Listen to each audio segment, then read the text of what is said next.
One thing we haven't done yet is think about how probability can take history into account. This is called conditional probability.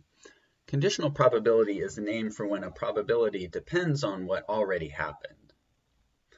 For example, think about the probability of drawing a heart versus the probability of drawing a heart after already having drawn a heart. Drawing a heart the first time changes the cards that are in the deck, and so that changes the probability of drawing the second heart. The notation that we'll use for this situation looks like this. For the probability of A, assuming that B has already happened, we'll write P and then a vertical bar B. It's important to keep these in the right order. B is the thing that's already happened, and A is the thing that we want to know the probability of. The way to read this is the probability of A given B. So don't get those backwards. And usually it's the case that the order matters. So usually the probability of A given B is not the same as the probability of B given A. So let's look at that example with the hearts. Let's compare the probability of drawing a heart to the probability of drawing a heart given that we've already drawn a heart. For the first one, the probability of drawing a heart,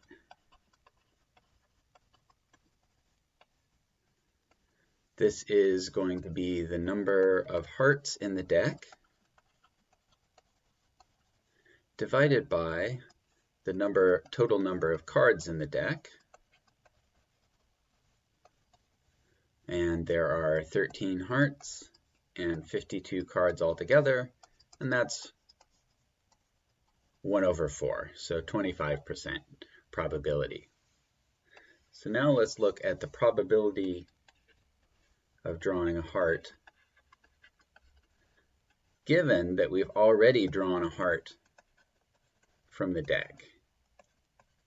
So since we've already drawn a heart from the deck, there aren't 13 anymore. Now there are only 12. And there aren't 52 cards in the deck anymore. Since we drew a card, there are only 51. So let's see what this gives us. 12 divided by 51.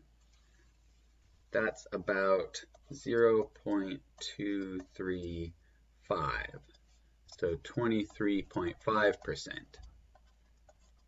So that's a slightly lower probability than the probability of drawing a heart from the initial 52 cards. Here's another example. Here's some data from 2018 for the number of PhDs awarded in the life sciences and in the physical sciences. So let's assume that we choose a PhD recipient at random. Let's calculate the probability of the chance of choosing a PhD in the life sciences given that we chose a woman. So it's this, the women are going to be this row, the females. So since we're assuming that we're choosing a woman, we have to only look at this row, and that's going to change the probabilities. Since we're assuming that we're choosing a woman, we need to know the total number of women available, or the total number of women that got PhDs in the life sciences and physical sciences. In other words, we need to know what is in this box. So we can just add together everything from this row. So 7,114 plus 2,118. I made a mistake keying this in. Let me try that again.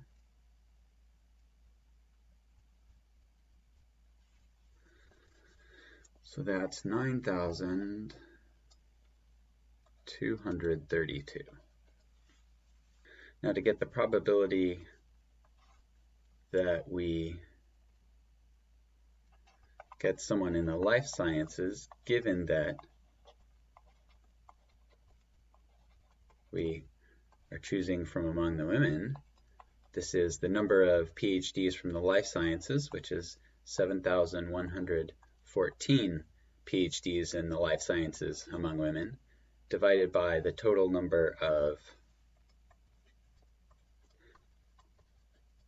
the total number of PhDs among women, which is 9,232. Okay, so 7114 divided by 9,232. And that's about 0.771. So about 77.1% chance. Okay. For another example, let's compare this to the probability of choosing a woman given that we chose someone in the life sciences. So since we're assuming we're choosing from among the PhDs in the life sciences, that's right here, we're going to need the total number of PhDs from the life sciences. So that's this part right here, or this total right here. So let's add up everything in that column. 7,114 plus 5,659. So that's 12,773. Okay, so now we can find the probability of randomly selecting a woman, given that we're selecting from PhDs among the life sciences. So this is the number of women, which is 7,114, divided by 12,773. 7114 divided by 12773. This is about 0.557.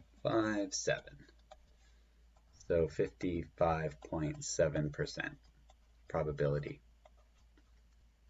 Notice that this is different than the probability of getting someone from the life sciences given that you're choosing a woman. So this does demonstrate that which order these two are in does matter. So it matters which one is first, and so be careful to get them in the correct order. The second one is what you're assuming has already happened, and the first one is the probability that you want to know about. All right. Knowing about conditional probability gives you a good way to calculate events that have and in them.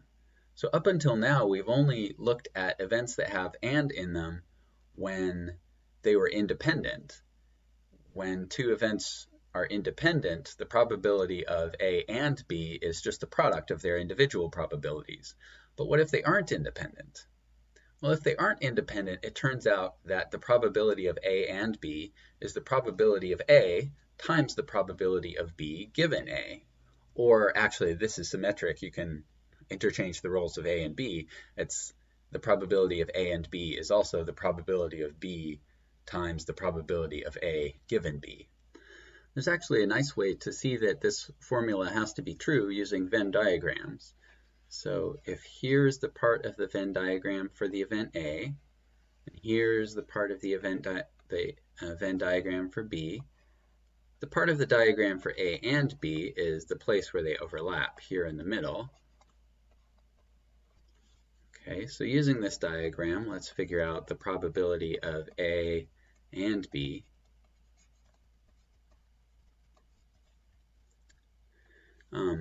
So this is the number of things in the A and B portion of the diagram divided by the number of things everywhere in the diagram. So the number of everything, I'll call that.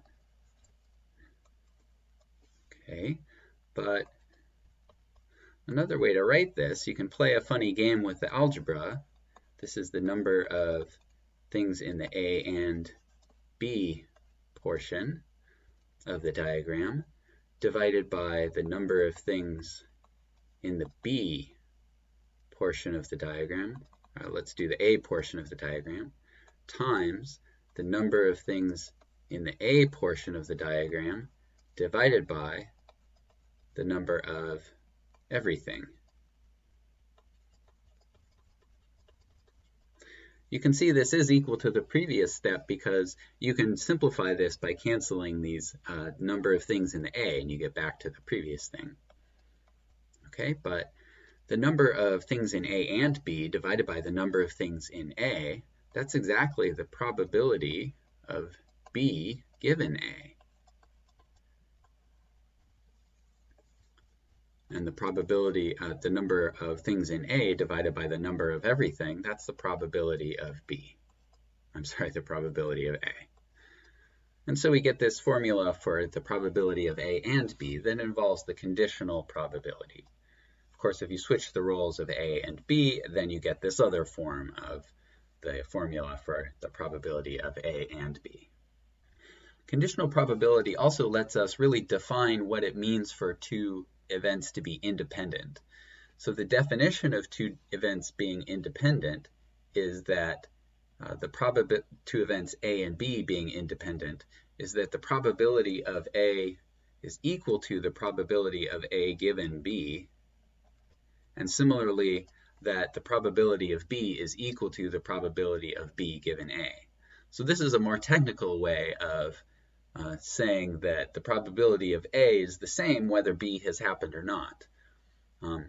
Notice that in this case, our formula up above actually gives us the formula for independent probabilities that we had before. If the probability of B given A is equal to the probability of B, then we just get our product formula for the probabilities that we had for independent events before. All right, let's look at a couple examples. Let's find the probability of drawing 2 hearts in a row from a 52 card deck, and let's do this 2 ways. First, we'll assume that we put our first draw back into the deck and reshuffle, and then we'll see what happens when we don't put our first card back in the deck.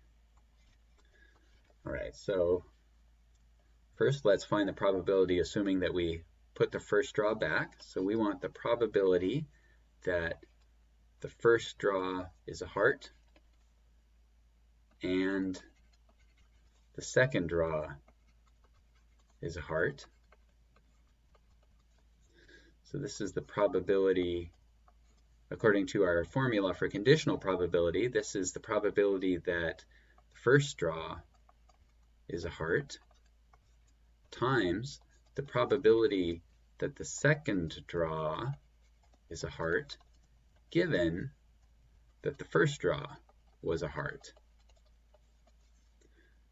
Okay, the probability that the first draw is a heart, well, there are 13 hearts out of 52 cards, times. Now for the second one, well, the probability that the second draw is a heart, given that the first draw was a heart, is actually, that's just the probability that the second draw is a heart, because these two events are independent. Since we're replacing the first heart that we drew back into the deck and reshuffling, the first draw doesn't have any effect at all on the second draw, and so they're independent. So these are equal. So we get 13 over 52 times 13 over 52 again, because after we've replaced and reshuffled, we're back to 13 hearts among 52. Each of these is a quarter, and so we get 1 over 16. Okay. Now let's see what happens when we don't replace the first draw. So now we're looking for the probability that the first draw is a heart and the second draw is a heart. So using our formula for conditional probability, this is the probability that the first draw is a heart times the probability that the second draw is a heart, given the first draw is a heart.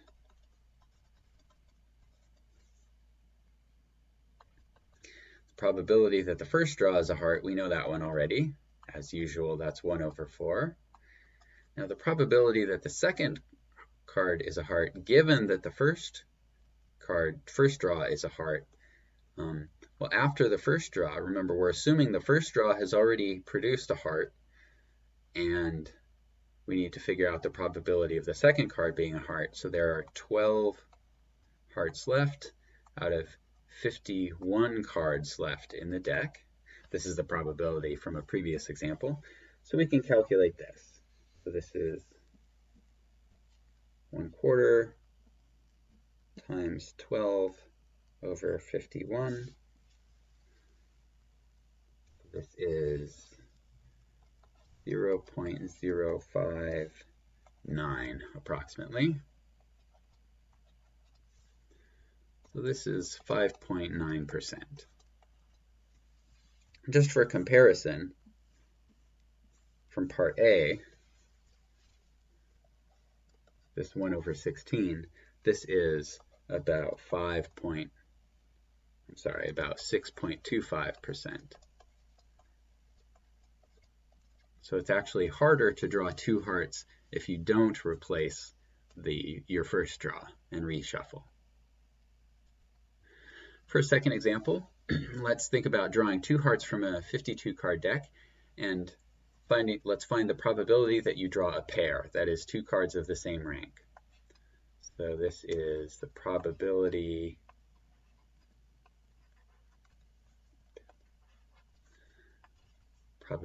of a pair.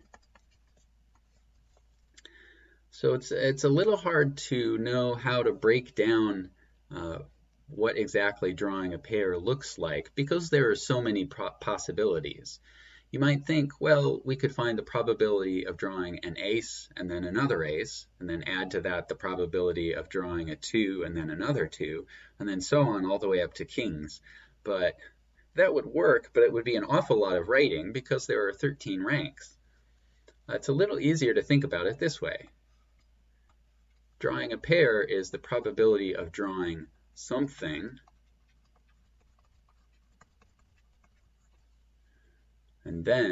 and also, so something on your first draw. Let me put it there, something on the first draw, and then on your second draw, drawing the same rank as on your first draw. Okay, so while using our conditional probability formula, this is the probability of, on your first draw, drawing something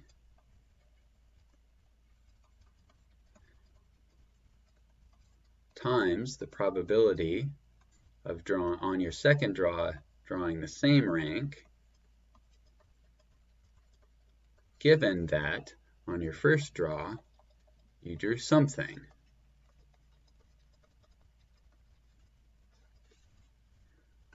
Okay, so let's think about these probabilities. The probability of, on your first draw, drawing something, well, that's guaranteed, right? There are 52 cards you might draw out of 52 cards total, so that probability is going to be a 1. So that's a certainty. Okay, now for the probability of, on your second draw, drawing the same rank, given that you drew something on the first draw. So no matter what you drew, there were 4 cards of that rank, but we already drew one of them, so that means there are 3 cards of the rank we want remaining in the deck. And since we drew a card from the deck, there are only 51 cards left. So we get 3 divided by 51 times 1, but of course times 1 doesn't change anything.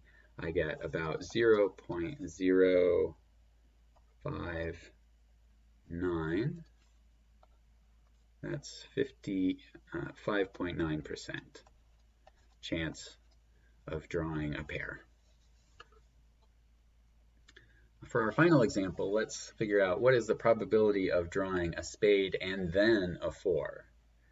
So this is going to be the probability on your first draw getting a spade, and on your second draw getting a 4. All right, so there are actually a few different situations here because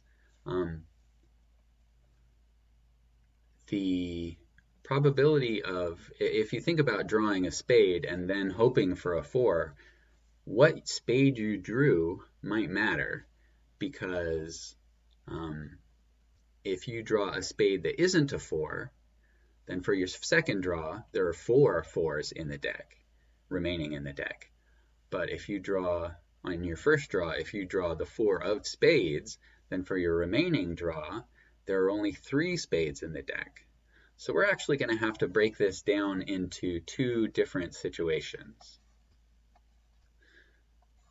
So we need the probability of, for your first draw, drawing a spade that is not a 4, and for your second draw,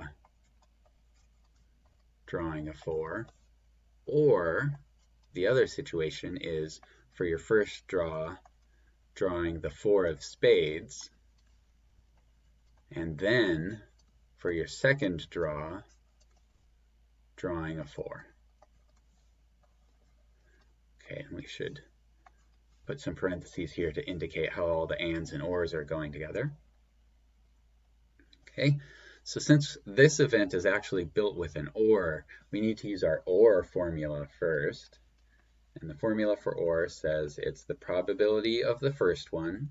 So first spade not 4, and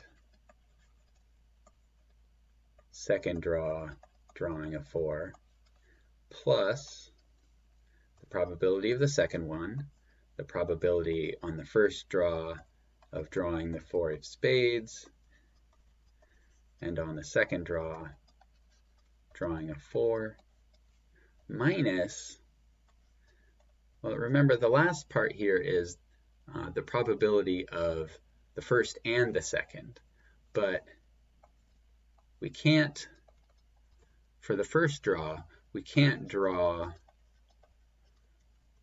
the 4 of spades and a spade that's not a 4. So the probability of this first thing and this second thing happening is 0. That just can't happen. So the last piece in this OR formula we actually don't need to worry about.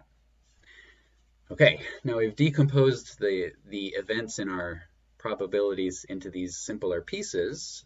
Both of them have an AND in them. So now we can use our conditional formula to analyze these probabilities. So for the first piece, we want the probability that our first draw is a spade that's not a 4 times the probability that the second draw is a 4 plus probability that the first draw is the 4 of spades times the probability that our second draw gives us a 4, given that the first draw was the 4 of spades. Okay, so probability that the first draw is a spade that's not a 4. There are 12 spades that aren't 4s out of 52 times the probability of getting a 4 on our second draw. So there are 4 4s remaining left in the deck, but only 51 cards left in the deck. Okay, now for the second part of this sum, the probability of our first draw being the 4 of spades, well, there's only one 4 of spades in the entire deck, divided by 52 cards possible, times. And now the probability of the second card being a 4, given that we've already drawn the 4 of spades, since we've already drawn the 4 of spades, there are only 3 4s remaining left in the deck, and only 51 cards remaining in the deck. All right, so now we need to do all this arithmetic to see what we get. So 12, I'll just do the numerators, 12 times 4 plus 3, that's for the numerators, and then divided by 51, divided by 52. And I get 1 1 over 52, it turns out. So this is 0.019, so about 1.9%. Okay, so not terribly likely that you're going to draw a spade and then a 4.